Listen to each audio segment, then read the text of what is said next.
Welcome to the Expert CPG Commerce Podcast. My name is Ryan Flynn, the founder and CEO of ExpertCPG, where we help food, beverage, and CPG brands reach more customers on Amazon and beyond. And I'm super excited today to have Buff Greebe from SKU on the program. SKU is a product accelerator based out of Austin, Texas.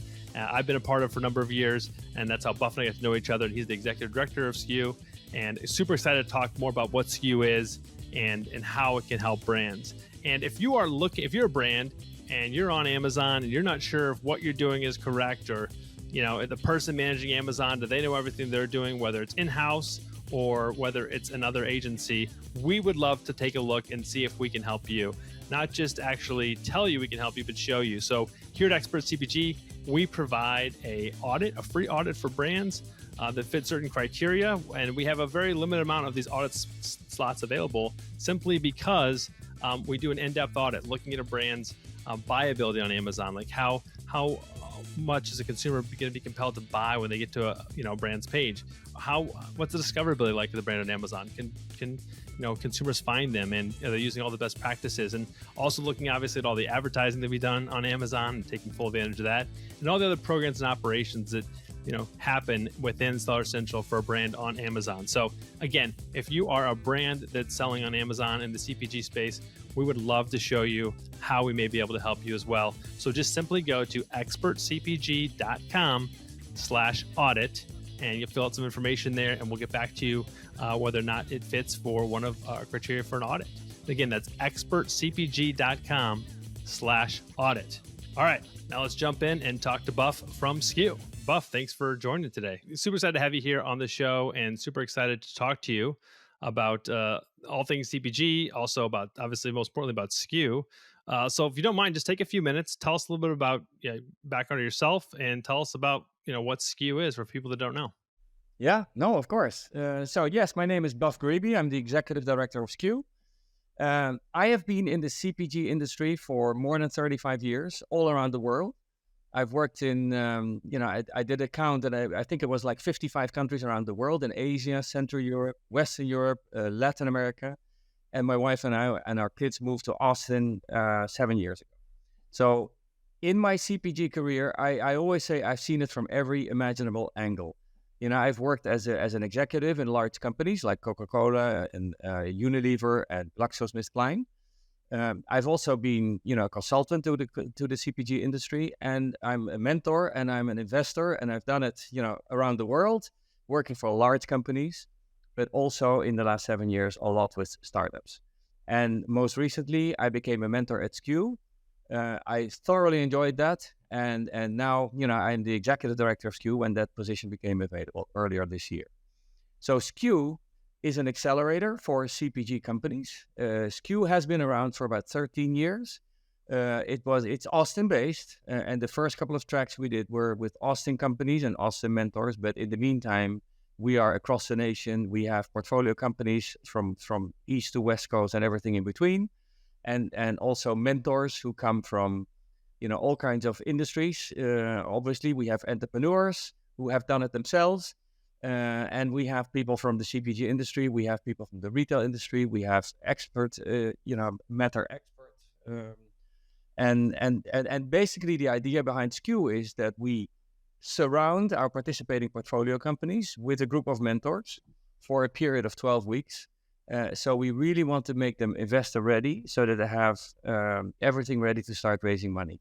So typically those companies come in when they have some traction in the market, typically $300,000 to $3 million, and surrounding them by the mentors and also providing them with a classroom curriculum. They get basically a PhD in CPG in a matter of 12 weeks. And it all ends in Showcase Day, when all those participating companies and the founders are going to go up the stage. They present their pitch to an audience of angel investors, VC companies, and of course the SKU community at large. Awesome. Well, I mean, it's a great mission. It's a great organization. I know I've been involved with SKU for a number of years as a mentor, and that's actually how we originally met before I became the executive director of SKU, and serving together on a mentor team, which is a lot of fun. And it is exactly that, like you mentioned. It's really a crash course in everything, a kind of a proven brand and the right founder need to be able to condense all this learning as fast as possible and really get their product, from not just from A to B or one to two, but it's really getting them to the next level and getting them prepared for that, right? So um I know you've kind of talked about this before, but like, what would you say is the number one attribute that you, because the way people, just so everybody knows, and we'll talk about it towards the end too, way brands can apply, but obviously brands apply to the program, right? To be a part of the program. What are the criteria that you guys look for when looking to bring on a brand, essentially, and help them in SKU and have them be a part of the program? So clearly, the number one criteria is who is the founder. It is all about, what is the background of the founder? Does the founder have, resilience and the experience, the passion, the integrity? Because we know from startups, sadly, about 99% of the startups fail. So it's all about picking that 1% and really helping them make them succeed. And it starts with the founder because for sure, whenever they start with the business and they have a vision and a plan, that plan will change. There will be roadblocks along the way. And so it is really important that you have a founder who can deal with those problems and find the solutions because it's never going to be a smooth ride. And really, those are the attributes of founders that really make them succeed. So that is the number one. But then, of course, we also look at market validation. So, how big is the market they're playing in? Is that market growing? Is there a need for the product that they have? Is it a transformative product? Is it really new? Because obviously another Me Too product is not going to be successful. So that's important. The size of the market, is it a solution to a problem that exists? Is it transformative? And then even more important now than in the past, do they have a viable business model? And why am I saying that? Because only a few years ago, it was all about top line growth. And investors would look at how fast is the company growing. And if it's losing money, that's okay, because by the time we do an exit or it gets absorbed by a larger corporation, then they will manage the costs and they will turn a profit. But in today's environment, funding is getting more and more difficult to get by. So, it's important that you start making money very early on in the process, if not from day one. So the unit economics need to be very good so that you are not going to be losing a lot of money in the first couple of years, because that is going to be very hard to get funded. And if you get it funded, you will have to give up a lot of equity. So it's better to have, so that's what we look at, the numbers, it's high gross margin, high net margins, low cost of acquisitions, those things are super important. And then lastly, I would say it's the founder, but it's also the rest of the team. Who are these people? Is there a co-founder? What is their professional background? And of course, we also want to see, does the company already have some traction? Do they have an early following of people who really love the brand? And as I said, typically we're looking at companies doing at least 300,000 in revenue, and preferably a little bit higher, because that is a good proof of concept. Awesome. Yeah. And that's great criteria to go by. And the founder angle totally makes sense, because that is sometimes a wild card. Any kind of person, right? Anytime you deal with people, you get to make sure that leader is the right person in the role. And then you mentioned, obviously the product and it being unique and product market fit and such. You talked about traction a little bit. Are there any particular type of traction you're looking for? I mean, you mentioned the unit economics have to make sense, obviously, right? You're not going to want to help or facilitate a product that's losing money on every sale, right? It's just a no-win situation for everybody, right? So is there a certain amount of traction? I know before, a lot of brands and SKU may have some smaller distribution and maybe some grocery or regional distribution, or been talking to certain buyers, maybe larger stores like a Whole Foods maybe. Is there certain criteria exactly with that traction that you want to see, or is it's kind of unique for each brand? I would say the latter. What we, traction is defined, you can define it in many different ways. So obviously revenue is one indicator, but ideally you would like to see that people, not only have their own website and DTC business, you would like to see a couple of doors as well, retail doors, that they have some presence in retail. Whether it's very local or regional, that's okay. But it is great and important to see that retailers respond very well to the product and it is selling, and you get velocity in those stores that you are. We all understand that it takes a lot of money and working capital to get national distribution. So that's not what we're expecting. We would like to see velocity. and therefore an early following. We would like to see people to buy it and buy it again. So repeat purchase is a very, very strong indicator. Yeah, that's great. You talked too about like at that stage, right? You're looking at anywhere from I think 300,000 to $1 million in revenue, right? What are the challenges that brands at that level? It's a very crucial level because even as someone that's just an entrepreneur, right? Not necessarily of a CPG brand, but of a company, it's an exciting time because you start to see the product market fit happen, right? And you start to see but then all of a sudden, you have a lot of other problems, right? You've got operational issues potentially. You've got people issues, right? You're the one doing everything, and you don't have maybe an exact team built out. So, what are some of the challenges that you see a lot of brands face, particularly in the CPG space, when they're in that kind of that zone you talked about? Yeah, it's all about scale. So the challenges are if you are very small, your cost of goods is always going to be high. For your co-manufacturer, you're not going to be the most interesting partner because the small production runs. So it's very hard to find co-manufacturers for small production quantity. So that's an absolute number one challenge that every single company we talk to face. The other one is that people tend to be over optimistic, that it always takes longer than you plan, to get onto Amazon, to get your website run, to get your supply chain, to get the product from A to B. It always takes longer. So that is another challenge. And if it takes longer, that also means it will require more money, more working capital. So the challenge is to get enough funding that you have enough runway to survive for at least 12 months. That's what we would like to see, that you have 12 months to fund yourself, get going, get your volumes up, get pitch ready, get investors on board. If you are going to be scrambling for money every single day, that is really an issue that a lot of these companies face. Sure. I know you talked about before too.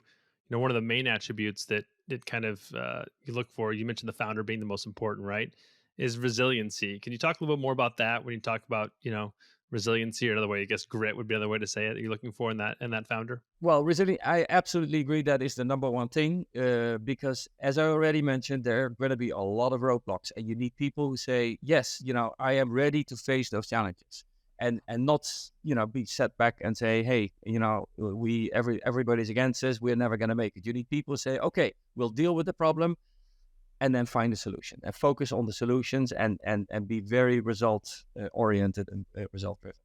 I always admire, Jeff Bezos is one of my, big stars, how he built up Amazon.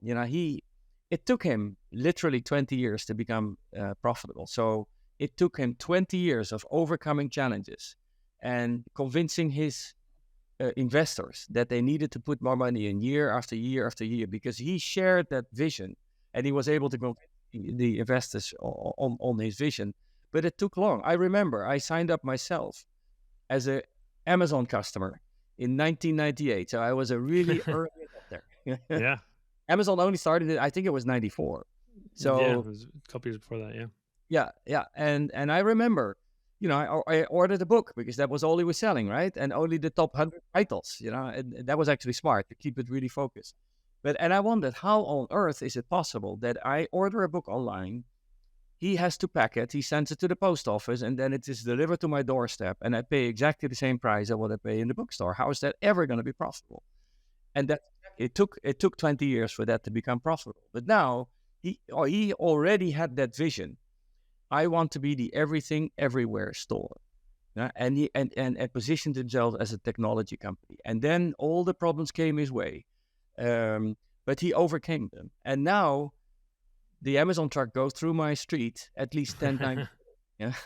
And that cost per drop is almost nothing now. And now all of a sudden it is profitable. And by the way, it is not only books, it's indeed the everything everywhere store. And not only that, nowadays 75% of his profit or Amazon's profit comes from the cloud. So that is a business he even thought of when he started with that.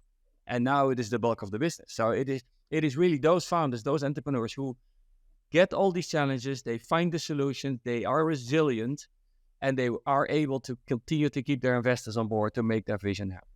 I just read something the other day or heard a phrase of like, when you're the visionary thinker, right? You've got to you seem crazy to everybody because you've got to convince everybody of your vision is the correct one. And you're the only one that can see the entire thing, entire board, so to speak, right?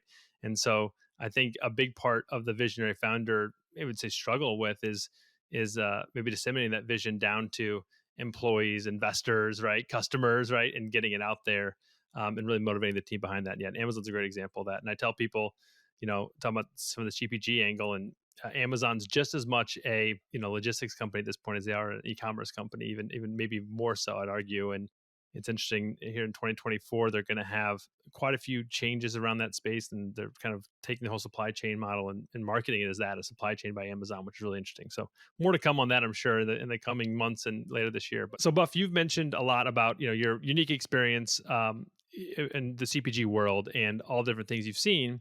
But let's talk about, in the last couple of years, what are some things you've seen particularly affect more startup companies, some changes maybe in the space that have really affected maybe the economics or the market, that you've seen affect brands that maybe would be looking for partnering with SKU or being a part of SKU? Well, I think if you go, because I've been sitting on the corporate side for a long time, and I've been observing what has been happening in the CPG space, and especially with startups. And when I was with those companies, before DTC websites existed and e-commerce and all of that, only the big companies could win because it was all about economies of scale.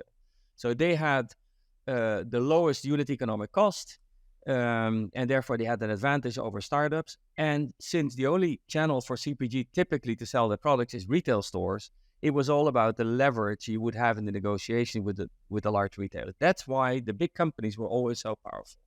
Then the digital transformation opened up a whole new perspective for startups, because all of a sudden people could literally start a business over the weekend and put their products on Amazon. And also consumers, they were no longer looking for mass products and mass brands. They were looking for individualized, personalized solutions rather than the big brands. And the digital transformation made that possible. So that created a whole wave of innovation that was happening, not inside the big companies, but with startups, entrepreneurial founders. And once they got funded, they could really scale up quickly. And as a result, they were taking significantly share from the large companies. So all good, all great. And we've seen all the success stories of startups being really, scaling up, and then eventually did an exit, so either through an IPO or through an acquisition by a large corporation. So life was good for the startups, even in those days, obviously, the majority of the startups still did not make it. And, we only hear about the success stories, but there's also, a lot of companies that have failed. Now, in more recent years, I think there are two things that come to my mind that are really changing this picture that I just described. And the first one, the DTC funnel is broken with the update of iOS 14.5. The cost of acquisition has gone up significantly, 3 times, 4 times what it was before. And as a result, the unit economics for getting people to go to your website and buy products really don't work anymore. The only place where that didn't happen is Amazon again, because Amazon has been very smart. Amazon is almost like the new Google. People go to Amazon to search for products, and there the cost of acquisition is significantly lower than if you do it through Facebook or Instagram or TikTok. So Amazon, and actually I read last week, they just announced their quarterly results, and they are now earning $45 billion a year in advertising revenue as a result. So it's absolutely amazing. And so that's one. And the other thing is, in the current environment with high interest rates, even though the Fed yesterday announced that they're going to stop raising interest rates, and hopefully next year they will start reducing it. But funding is really difficult to get by for founders. So VC money has been drying up because there are other alternatives with higher yields. So it's very hard to get funding. And therefore, it is even more important today than in the past that you are profitable as quickly as you can. Because otherwise, you need funding. And because it's so hard to get funding, the investors will require a larger share of your equity, and you have to give up more of your company. So that is really a big challenge. And as a result, we can see it today. Because of those two things, it's hard to make profit. The cost of acquisition is high, but you need to be profitable. Otherwise, you have to give up a lot of equity. So we do see, especially in the last 6 to 12 months, but even more so in the last 6 months, that a lot of companies are failing because of that, because they're just running out of money. They're losing money. It's impossible to get new money. And the only option they have is to close the door. Or what we also see, some companies, they merge and they say, okay, if we can't make it alone, maybe we can join together. We're in a similar category. We just have one marketing team, one sales team. We can find some synergies and together we can survive. But there's a lot of that stuff going on right now. Yeah, and you mentioned it exactly right from the top, right? It's like, lots of changes in the ecosystem, especially in the last couple of years, and the one constant is change, right? That's the one thing that stays the same. There's always going to be change, right? So, just as any in any industry, especially entrepreneurs, though, especially smaller companies, you just need to adapt very quickly to things, right? And I think that's why, in my opinion, SKU is a great resource because you're bringing together like you guys know this industry forwards and backwards, not only is an organization, you and obviously you leading the organization, but also all the mentors and what they see from each of their unique vantage points, right? Because what I may see on Amazon happening, I don't really know what's happening in the packaging or co-packing world, right? I may hear about it from by being a part of a mentor team or reading some news, but there are things happening today that are going to affect other channels, in the long term. So you just got to stay on top of that stuff and be ready for change and be ready for adapting. That's where you talk. Going back to the resilience part, right? You just got to be ready to roll with the punches and get after that. So let's go back to SKU and kind of what would you talk about what sets SKU apart, right? There may be other accelerators out there. There may be other forms of funding as well, right? I mean, if I'm a startup CPG company, maybe I'm just going to go maybe network with some angels, right? There's some angel groups, and I do that kind of thing. What do you think SKU's unique value proposition is, or kind of what sets SKU apart in the market? Would you say?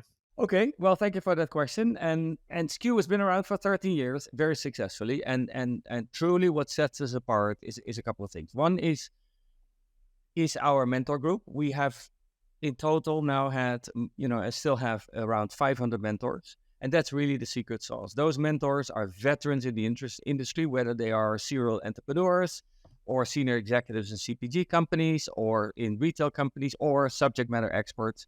Think about people who know everything about supply chain, as you were just mentioning, or digital marketing or Amazon or fundraising, because obviously most of the startups need fundraising. So we have those mentors. So that's one. And it's also the program that we run where we provide those companies an opportunity to earn a PhD in CPG. In a matter of 12 weeks, we surround them with a mentor group. Each of those mentors has something special to bring to the team, and really in 12 weeks get them ready to face investors and for showcase day. And so the teams in those 12 weeks, and you've done it yourself, we've been on the same team, with one of those companies. By surrounding them with this 360, mentor team, you can really get them from where they come in to being really investor ready, address all the main strategic challenges that they have. We cannot fix every single issue. So as a mentor team, we typically select 3 or 4 main areas that we want to address. And then during those 12 weeks, we work very closely with the founder and their teams to address those issues and really, have a very compelling investment case. In parallel, we also have a curriculum, a classroom. So, whilst the working very closely with the mentors, every week we have them 3 hours in the classroom where we have other experts in the room to talk about supply chain, marketing, channel sales management, e-commerce, all those kind of things. And we have panels with mentors and other subject matter experts. So that helps them, earning that PhD in CPG. And then, of course, it is the network of angels and VC companies that we invite to listen to their presentation at the end of the track. And that really gives them a head start in get it funded later on. Even though SKU is not directly funding the companies, we put them in front of the right audience, and that typically results in funding. Entrepreneurs that, by their very nature, myself included, kind of shiny object syndrome, right? You want to, oh, look at this new marketing tactic I can do, or, look at what I can do for my packaging, right? And it's almost like when you get chosen to participate in SKU and you're on a mentor team, it's like the mentors in a good way kind of tear back all the layers and kind of get to what's the core issue or maybe a few issues that are kind of preventing this brand from jumping up to the next level, right? And really addressing those and solving those, and then working on those as much as possible in that 12 weeks. And then so when they're ready for the pitch and the investor day, as you mentioned, the showcase day, everything is polished. And the biggest what were the biggest blemishes for the company or unknowns for the company at the beginning of the track are now have an addressable, answer to those, or they've been fixed, right? Or they're solving in the process of solving those. We've seen it happen ourselves, right? With just different things. And it's great that it forces that entrepreneur to really look at and take everyone's, experience they have as mentors to heart, and really and look at all angles. So yeah, it's a great structure and program there.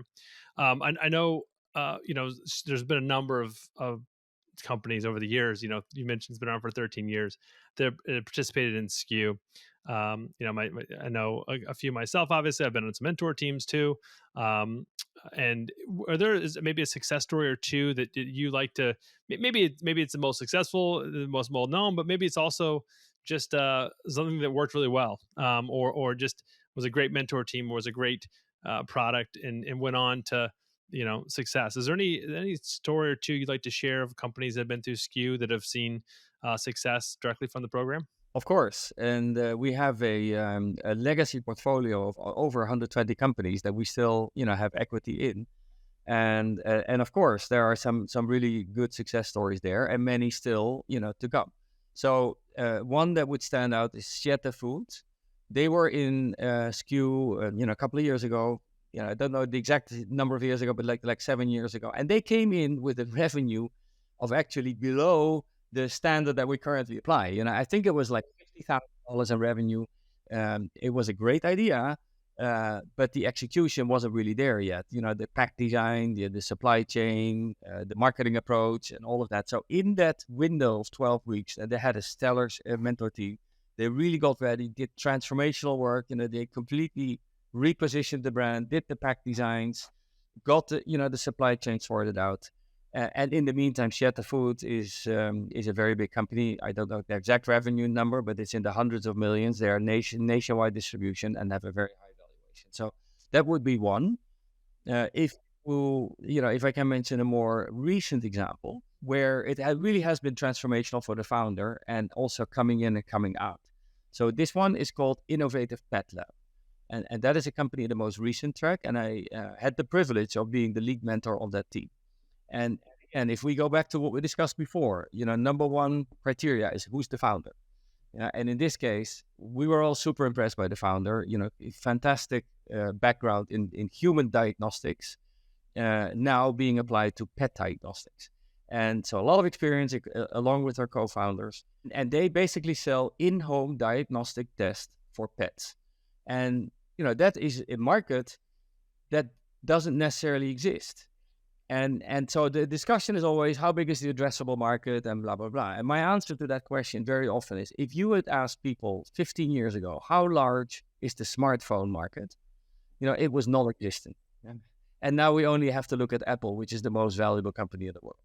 And actually today I read that the market capitalization of Apple is bigger than all companies listed on the French stock exchange combined. So it is really looking at that potential. So this particular company, pet care is hot. It's a $150 billion business and growing at 20% per year, CAGR. It's unbelievable. People treat their pets as babies. And actually, the pet market is bigger than the baby market. So now you have a group of founders who have worked in the human diagnostic space, which is also booming. You only have to think of 23andMe and, Everwell and companies like that. So if you group those together and say, hey, people spend a lot of money on their pets, in-home diagnostics is a big thing because getting access to doctors and also vets is an issue. There's a huge shortage of vets. And if you go to the vet, you have a dog yourself, you walk away with a bill of at least $1,000. So people, this opportunity. But they came in and they had the idea, the very low revenue. And the big question we asked them, this is all great, but if you do in-home diagnostic tests, you basically send in the poo of your dog, gets tested, and you will get results which says what is wrong or what is not wrong with your dog. And then some recommendations in terms of changing the diet or, other, so supplements and things like that. But the problem is, if you do the test and in the, let's say 90% of the dogs that you test, actually everything is okay, that's great for the dog. But if you're in that business, where is your future revenue? Where is your recurring revenue? So as a mentor team, we focus a lot. Okay, you do testing, but that should be the beginning of a much longer journey. and how could we extend that? And the end result was that the company came in as a at-home diagnostic test company to being a science-driven pet wellness company. And that's how we repositioned it. And that now opens the door for, future innovations in getting a lot of additional products and really be a pet wellness company. That's a great. I mean, as you said that, the health of the pet, I was up. My brain was already spinning about different things they could do as customized supplements, or a plan for certain breeds of dog have certain things that happen to them over time as they get older, right? So, yeah, that's a great man. Yeah, it's a great. And again, uh, the founders might have eventually gotten there on their own, but it might have taken them years and years, right?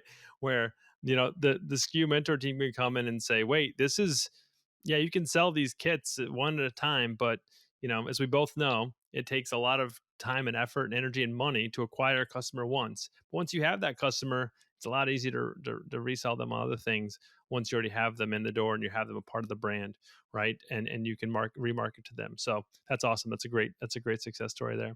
Buff, as we kind of wrap up here, is there any other resources you recommend that you like to follow from either in the CPG industry or just in general when you talk about fundraising and that you like to either yourself consume, or books, podcasts, articles, publications, or maybe that that you recommend to others in the industry? Sure.